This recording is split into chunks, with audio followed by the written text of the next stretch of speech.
Hi, my name's Trevor and I'm a red seal carpenter living and working here in Chilliwack. I'm currently an on-call relief instructor at the UFE Trades Campus for the Carpentry Apprenticeship and Foundations programs. Day to day, I work for a local general contractor where we build apartments, townhouses, custom and spec homes. Earlier on in life, I also briefly taught English as a second language while living in the Czech Republic. I'm pursuing online learning for several reasons. Primarily though would be with my own experiences with education through the COVID crisis.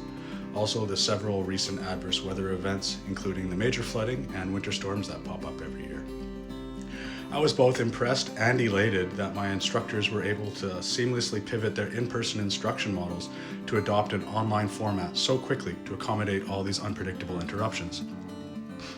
Having the flexibility to continue and complete these courses was a major asset to me as an adult student with a busy life. Not taking anything away from these instructors, I couldn't help but feel there was room for improvement in the online environment, and perhaps if they had a deeper background with online instruction, that the shift from in-person to online could have been made even better. As a carpenter and new instructor myself, I guess I just want to have as many tools in my toolkit as possible for when I do teach full-time one day. Having a solid base in online instruction just seems so relevant and so prudent today. The main challenge I see with online instruction would be with engagement. As I teach in the trades, I've often noticed that many of my students aren't very tech savvy. Many don't even own laptops or computers. Also, school in general was a challenge for some of them, and they greatly prefer the more regimented structure of in-person instruction. A shift to online instruction could potentially add an undue level of stress and excess challenge to the course for these students, which would certainly affect its overall reliability and validity.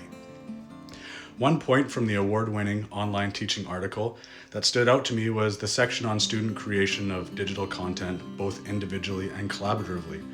It was just 8 brief examples of how students could use the plethora of different technologies out there to demonstrate their learning and really have choice and ownership through authentic learning opportunities. This got my own mind flowing on ways that I might be able to do the same, not only in the classroom, but also in this course. Thanks for watching.